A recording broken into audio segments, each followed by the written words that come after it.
There's not much to do when all I can is thinking about you.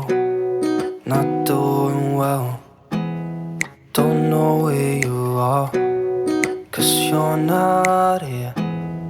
It's been way too long. If I could let Assalamualaikum warahmatullahi wabarakatuh dan salam sejahtera. Puji syukur kita panjatkan kehadirat Tuhan Yang Maha Esa atas segala nikmat kesehatan dan kesempatan yang diberikan sehingga masih dapat tetap berkarya. Perkenalkan, nama saya Suharno Usman dari Universitas Samratulangi, Fakultas Kedokteran, Program Studi Ilmu Keperawatan. Adapun background keilmuan saya adalah ilmu keperawatan dengan konsentrasi ataupun peminatan keperawatan medikal bedah.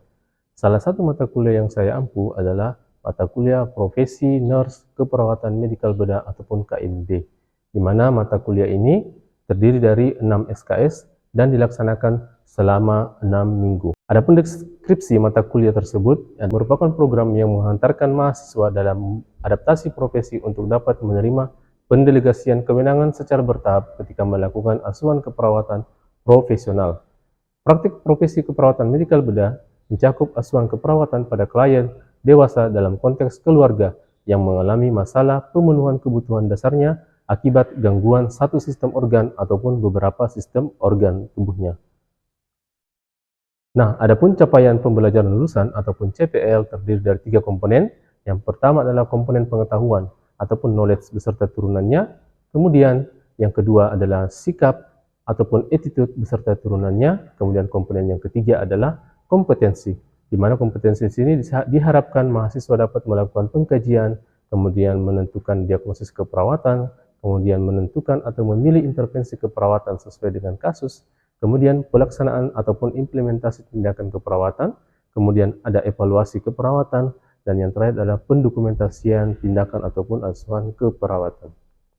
Kemudian, adapun kemampuan akhir yang diharapkan ataupun kompetensi dasar mata kuliah Profesi Nurse KMB, yang pertama adalah mahasiswa mampu melakukan komunikasi yang efektif dalam pemberian asuhan keperawatan pada orang dewasa, kemudian mampu menggunakan keterampilan interpersonal yang efektif, kemudian mahasiswa mampu menggunakan teknologi dan informasi kesehatan, kemudian mahasiswa mampu menggunakan proses keperawatan dalam menyelesaikan masalah-masalah klien di tatanan klinik dengan gangguan seperti oksigenasi, kemudian sirkulasi, kemudian ada hematologi, kemudian ada imunitas, kemudian ada nutrisi, cairan dan elektrolit, kemudian ada serta neurovaskuler dan mobilitas fisik.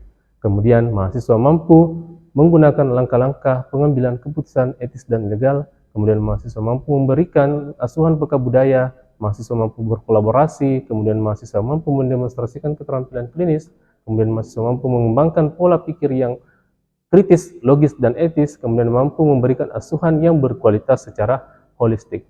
Kemudian mahasiswa mampu menjalankan fungsi advokasi untuk memberikan pertahanan atau mempertahankan hak klien, kemudian mahasiswa mampu mempertahankan lingkungan, kemudian mahasiswa mampu melaksanakan pelayanan kesehatan sesuai dengan kebijakan yang berlaku.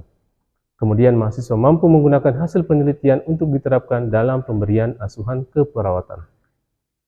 Adapun pelaksanaan pertemuan perkuliahan mata kuliah Profesi Nurse KMB, yang pertama adalah implementasi Profesi Nurse dimulai dari pertemuan perdana, yakni penyampaian materi, pengantar, kemudian dirangkaikan dengan kepanitiaan umum ataupun PANUM, kemudian ada kontrak Profesi Nurse, dan penjelasan kegiatan praktikum. Kemudian ada proses perkuliahan dilaksanakan berdasarkan prinsip DIA, yaitu Delivery, Interaction, and Assessment. Delivery-nya adalah penyampaian perkuliahan dengan menggunakan beberapa metode-metode. Selama proses perkuliahan saya menggunakan beberapa media seperti PowerPoint, Canva, aplikasi Mentimeter, kemudian ada aplikasi Kahoot. Selain itu juga ada beberapa modul ataupun sebagai bahan ajar dalam pemberian perkuliahan Profesi Nurse KMB yang berbasis problem ataupun berbasis kasus. Kemudian dilaksanakan juga menggunakan metode-metode blended learning. Kemudian ada pemutaran video, kemudian pelatihan skill lab terkait dengan kompetensi dasar mahasiswa profesi nurse. Kemudian bahan ajar yang saya gunakan dalam proses perkuliahan berupa textbook seperti standar diagnosis keperawatan Indonesia, kemudian ada standar intervensi keperawatan Indonesia, kemudian ada standar luaran keperawatan Indonesia.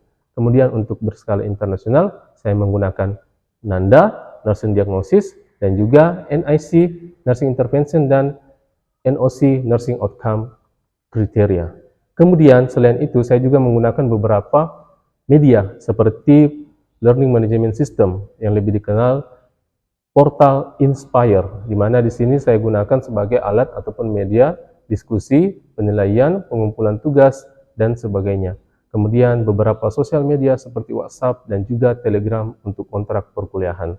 Kemudian interaction, yang selama proses pembelajaran saya selalu menggunakan stimulus berupa kode, pertanyaan, ataupun kuis untuk memicu mahasiswa lebih interaktif dan juga memberikan kesempatan untuk bertanya.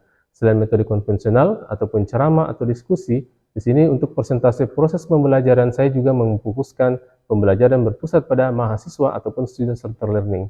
Kemudian selama proses tersebut saya juga tetap standby di dalam ruangan sebagai fasilitator ataupun tutor untuk mengawasi dan mengobservasi keaktifan setiap peserta. Kemudian dengan demikian mahasiswa dapat lebih interaktif, kreatif, dan inovatif dalam mencari ide, sumber informasi, dan referensi yang relevan dan up to date. Kemudian yang terakhir adalah assessment. Di sini assessment saya menggunakan format dengan penilaian ada 6. Yang pertama adalah laporan pendahuluan ataupun bedside teaching dan juga tutorial.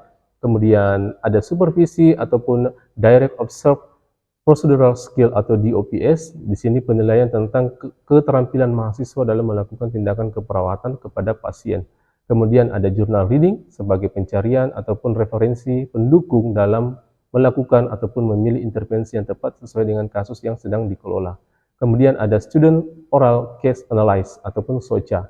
Kemudian ada edukasi kesehatan di rumah sakit. Kemudian ada mini clinical evaluation exercise mini ataupun mini CX. Dan juga dilakukan scoring ataupun penilaian dengan rentang skor A hingga E. Berikutnya kita lihat micro teaching ataupun unjuk kerja selama di kelas. Check it out. Terima kasih. Assalamualaikum warahmatullahi wabarakatuh dan selamat siang semuanya. Oke, baiklah sebelum kita memulai kegiatan hari ini, mari kita berdoa dulu ya agar kegiatan perkuliahan kita pada siang hari ini bisa dimudahkan. Mungkin ada yang ingin memimpin doa? Ya, boleh silakan. Salsabila. Baik teman-teman, untuk memulai kegiatan kita pada siang hari ini, mari kita berdoa melalui agama dan kepercayaan kita masing-masing. Berdoa dimulai.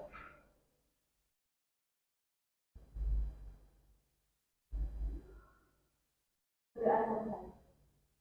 Terima kasih ya, Salsabila. Oke. Teman-teman, bagaimana kabarnya siang hari ini? Oke. Jadi sesuai dengan kontrak mata kuliah praktikum profesi nurse ya. Ini untuk profesi nurse keperawatan medikal bedah atau lebih dikenal dengan istilah KMB.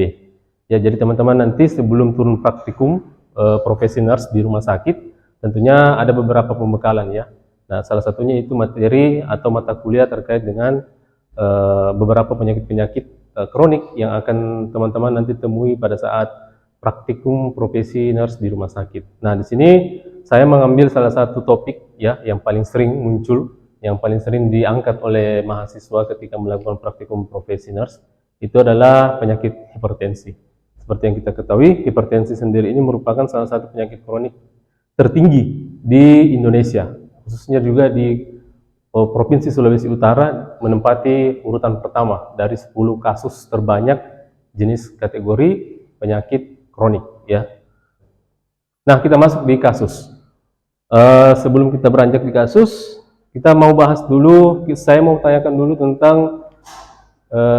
kita recall dulu ya teori yang teman-teman dapatkan pada saat di program sarjana atau program populer. Ada yang tahu apa itu tekanan darah? Ya. Oke, silakan Salomita, boleh berdiri. Jadi menurut yang sudah saya pelajari sebelumnya, jadi tekanan darah itu adalah tekanan pada pembuluh arteri saat darah itu dipompa oleh jantung ke seluruh tubuh. Nah, untuk tekanan darah itu sendiri ada dipengaruhi oleh adanya cardiac output atau ispucuk dan SVR atau systemic vascular resistance. Oke, good. Tepuk tangan dulu buat jawabannya. Oke. Sangat tepat sekali ya, itu sangat lengkap jawabannya. Jadi teman-teman tadi sudah disampaikan bahwa tekanan darah itu merupakan hasil pompa jantung mengeluarkan darah, kemudian diedarkan ke seluruh tubuh, kemudian ada terkait dengan cardiac output, ada volume sekuncup. Nah, kalau kita lihat di mind mapping yang ada di atas ini, kalau kita buat lebih singkat seperti ini ya, saya buat di sini hipertensi, kemudian di sana saya tarik garis di sini. Hipertensi merupakan salah satu term atau istilah mendefinisikan bahwa terjadinya peningkatan tekanan darah. Ada tekanan sistolik, diastolik blood pressure atau SBP.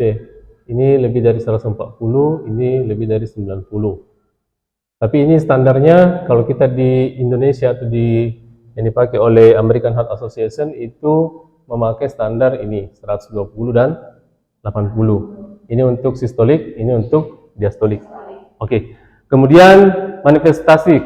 Nah, di sini ini yang terkadang ada perbedaan pendapat sedikit ya. Apakah itu hipertensi masuk gejala, apakah dia sudah kategori penyakit. Nah, bisa, kedua-duanya bisa. Jadi kalau misalnya dikatakan ini di manifestasi dari angina, miokard, infark, kemudian ada left ventricular hypertrophy. Jadi dia mengarah ke manifestasi. Jadi hipertensi itu bisa jadi manifestasi, bisa juga didiagnosa sebagai penyakit tunggal. Kalau dia jadikan manifestasi, biasanya akibat dari adanya angina, kemudian angina pectoris ya, kemudian adanya infark miokard, kemudian ada kegagalan ventrikuler, kegagalan ventrikel kiri. Oke. Kemudian berikutnya, nah di sini juga ada beberapa penyakit lain seperti gagal jantung, gagal ginjal, kemudian termasuk ini transient ischemic attack dan stroke. Nah biasanya ini gejala awalnya di penyakit itu adalah hipertensi itu sendiri. Jadi dia bisa menjadi diagnosis tunggal, bisa juga menjadi manifestasi dari suatu penyakit, ya. Kemudian beratnya penyakit ini biasanya ditentukan adanya kerusakan vaskuler atau pembuluh darah. Biasanya itu dilihat pada kelopak mata yang membengkak. Ada istilah yang disebut dengan papil edema. Ya, itu kalau sudah kelopak matanya penderita hipertensi itu bengkak, itu di kemungkinan besar ada kerusakan pembuluh darah di serabut saraf retina, sehingga kelopak matanya bengkak. Kemudian biasanya itu ditemukan pada pasien-pasien hipertensi yang lama, yang sudah kronik yang cukup lama. Ya. Kemudian di sini kita lihat blood pressure itu merupakan determinasi dari interaksi. Jadi tekanan darah itu merupakan tadi sudah disebutkan ya, adanya interaksi antara cardiac output dengan apa? Stroke volume dan atau volume sekuncup ya. Jadi kalau misalnya mau menghitung cardiac output itu bisa kita hitung dari heart rate, frekuensi jantung dikali stroke volume. Stroke volume ini tadi normalnya ini stroke cardiac output itu 5 sampai 6 liter pada saat sekali memompa. Itu kan darah dipompa keluar ke seluruh tubuh melalui ventrikel kiri. Ya, kalau dia cardiac output berarti dia kontraksinya tiap per menit. Jadi kemampuan jantung memompa darah ke seluruh tubuh melalui ventrikel kiri per menit. Kalau dia cardiac output, kalau dia stroke volume atau volume sekuncup, itu dia kemampuan jantung memompa darah melalui ventrikel kiri per kontraksi atau per detik. Bedanya ya. Jadi kalau cardiac output dia per menit, kalau dia volume sekuncup atau stroke volume per detik atau per kontraksi. Oke, bisa jelas ya? Sini menyimpulkan bahwa ini bisa dipengaruhi karena adanya peningkatan aktivitas sistem saraf simpatis. Kita ketahui sistem saraf simpatis itu memproduksi hormon adrenalin. Hormon adrenalin ini berfungsi atau memicu peningkatan detak jantung. Biasa kalau orang henti jantung, biasa langsung disuntik adrenalin. Fungsinya itu untuk menimbulkan kontraktilitas jantung, sehingga terjadi peningkatan tekanan darah. Makanya kalau terlalu aktif ini sistem saraf simpatis, peningkatan tekanan darah juga ikut meningkat. Oke. Kemudian ada juga karena reabsorpsi sodium pada ginjal. Nah, ini yang terlalu banyak ya. Kalau terlalu banyak asupan garam, nah ini mengakibatkan penimbunan cairan dalam tubuh yang nantinya memicu peningkatan tekanan darah yang sebelumnya didahului dengan resistensi tahanan vaskuler. Ya. Kemudian ada aktivitas renin, angiotensin, aldosteron. Nah ini hormon-hormon ini biasa disebut RAA. Ini regulasinya dipengaruhi oleh ginjal. Ya. Kemudian ada vasodilatasi impaired, jadi kegagalan vasodilatasi. Harusnya pembuluh darah itu melebar, tapi dia menyempit. Nah, diakibatkan beberapa faktor. Yang paling sering adalah penimbunan plak atau lemak jahat atau kolesterol jahat yang menyumbat pipa, atau yang saya maksud ini pembuluh darah yang harusnya tadi melebar, dia menyempit sehingga sirkulasi darah itu tidak lancar. Ibaratnya kalau kita ambil pipa terus kita alir selang, nah pipanya itu sudah banyak kerak-keraknya, sudah banyak lumut-lumutnya, otomatis airnya tidak akan lancar. Begitupun darah, ya. Nah itulah akan mengakibatkan peningkatan tahanan vaskuler. Kemudian nanti hipertensi itu seringkali tidak didahului dengan gejala-gejala yang spesifik selain peningkatan tekanan darah. Maksudnya begini, kadang orang ternyata dia sudah terkena hipertensi, tapi dia tidak sadar bahwa dia sudah hipertensi. Nanti dia baru sadar atau baru mengetahui ketika dia melakukan pengukuran tekanan darah. Karena seringkali tidak ada gejala spesifik. Mungkin hanya kaku-kaku leher sedikit dan sebagainya, pusing, tapi tidak dihiraukan atau diabaikan. Oke, nah di sini dikategorikan bahwa hipertensi itu secara primer itu atau esensial, ya, ada dua, primer atau esensial. Kemudian yang kedua itu adalah secondary atau sekunder, yang merupakan penyebab dari beberapa penyakit yang dapat diidentifikasi seperti penyakit ginjal dan regulasi renin, angiotensin, dan aldosteron atau RAA. Nah, di sini ada beberapa klasifikasi dari tekanan darah. Ya, teman-teman, ini menurut AHA, ya, American Heart Association, bahwa di sini ada 5 kategori. Yang pertama normal, itu kalau tekanan sistoliknya kurang dari 120, kalau dia diastoliknya kurang dari 80. Oke? Kemudian kalau prehipertensi meningkat sedikit, belum masuk hipertensi ya. Sebelum hipertensi itu 120 sampai 129 untuk sistolik, kemudian diastolik itu kurang dari 80. Kemudian stage 1 itu 130 sampai 130 untuk sistolik, kemudian untuk diastoliknya itu 80 sampai 89, kemudian stage 2, kemudian hipertensi krisis. Ini yang berbahaya ya kalau sudah lebih dari 180, dan untuk sistoliknya kemudian diastoliknya lebih dari 120. Harus diwaspadai dan harus diobservasi. Biasanya tiap 1 jam atau 2 jam kalau perawatan di rumah sakit. Tapi ada pertanyaan misalnya, kenapa kalau misalnya ada orang yang tekanan darahnya 200, tapi biasa-biasa saja? Nah, ini ada beberapa faktor yang bisa menyebabkan. Yang pertama adalah adaptasi.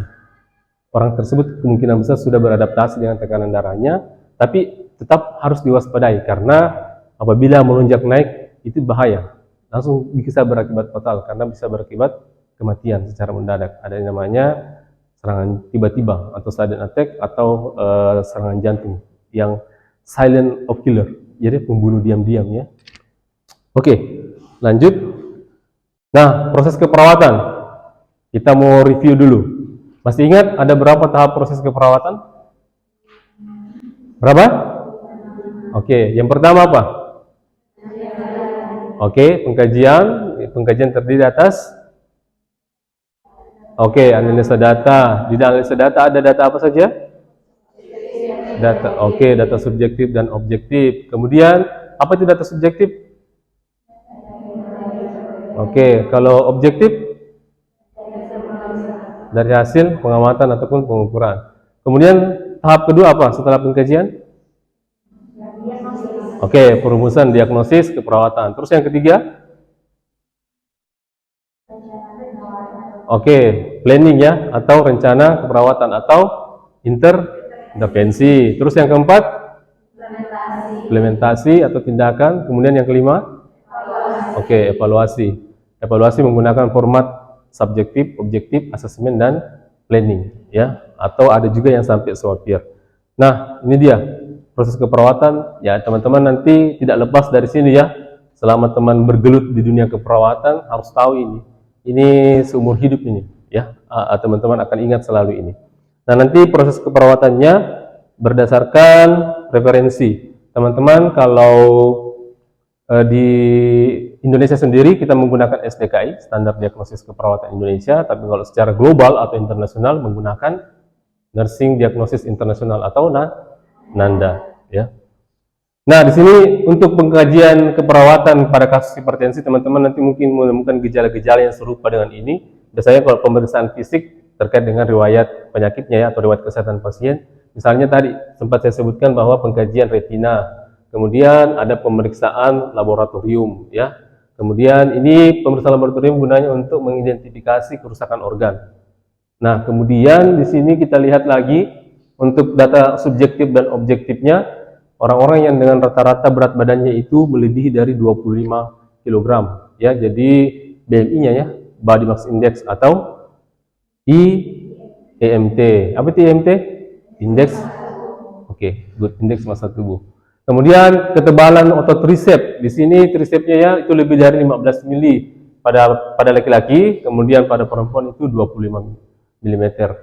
Nah, kemudian selain itu ada juga terkait dengan ini, perilaku menyendiri. Maksudnya perilaku menyendiri ini rata-rata orang yang suka menyendiri itu, tidak semuanya ya, itu malas beraktivitas. Ya, nah orang yang malas beraktivitas tentu bisa mengakibatkan peningkatan tekanan darah karena tidak adanya aktivitas fisik. Karena kalau aktivitas fisik, otomatis metabolisme dalam tubuh kan terjadi. Proses pembakaran energi yang Anda makan selama 1 hari itu terbakar.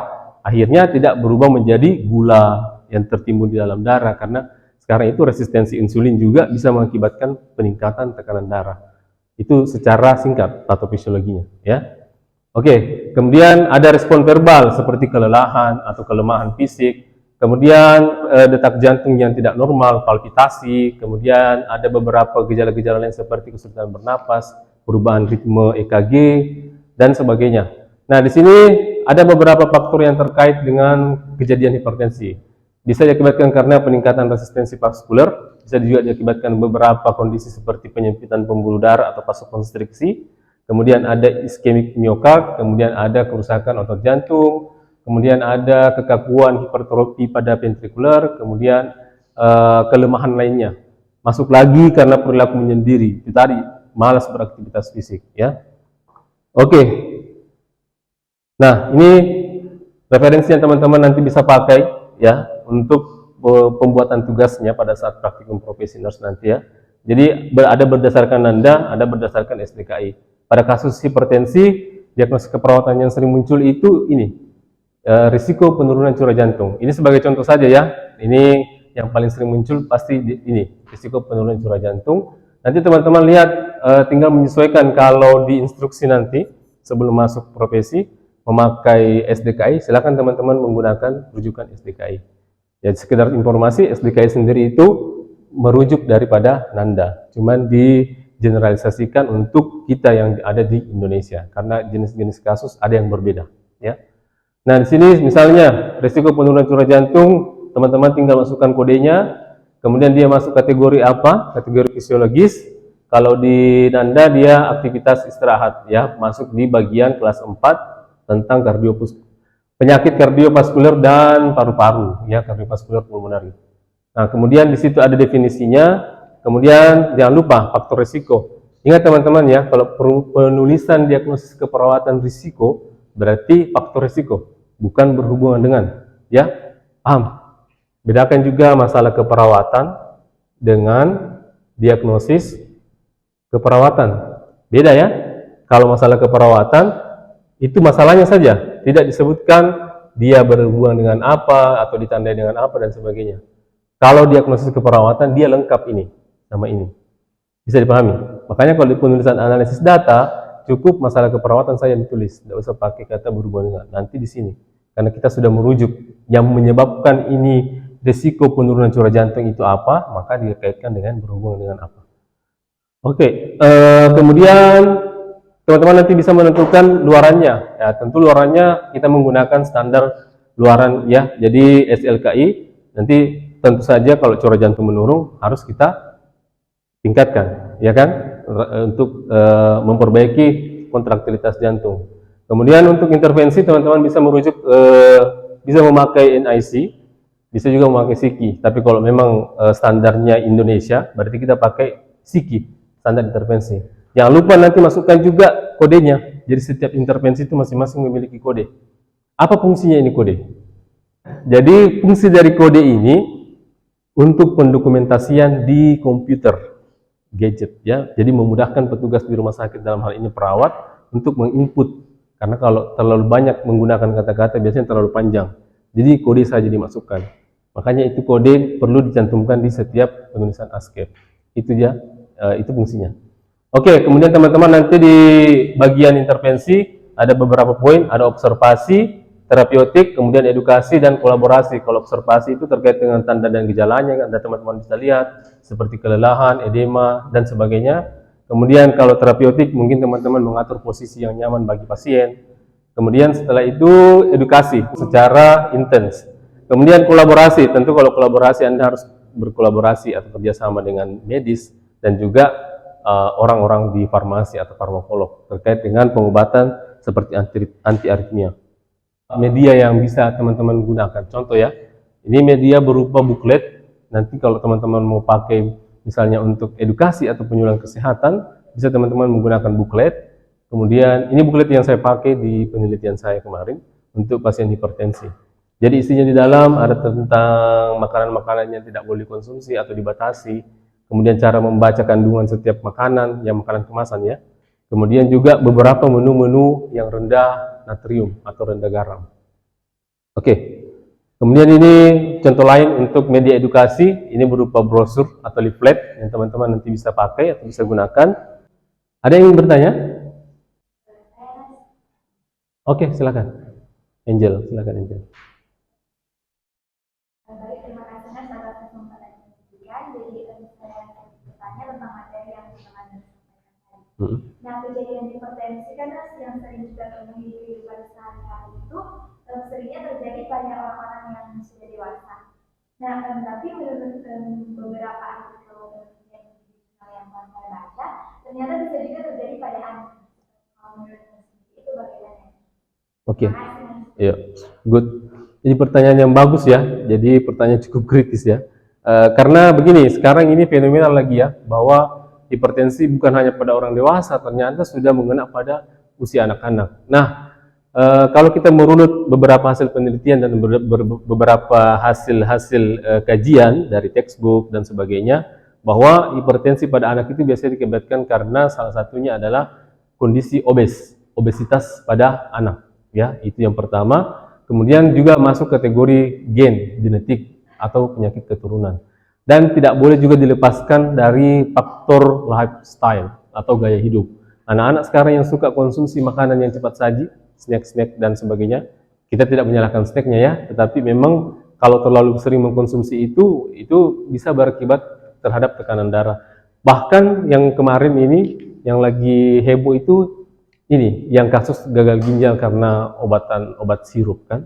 Nah itu juga bisa berakibat hipertensi pada anak, seperti tadi yang saya sampaikan bahwa hipertensi itu bisa terjadi karena adanya kerusakan atau gangguan pada fungsi ginjal. Karena yang mengatur regulasi tekanan darah dua itu ya. Jadi ada jantung dan juga ginjal. Jantung yang berfungsi untuk memompa darah ke seluruh tubuh mulai ventrikel kiri, sedangkan ginjal yang membentuk atau memproduksi yang namanya hormon renin, angiotensin, aldosteron yang mengatur regulasi tekanan darah.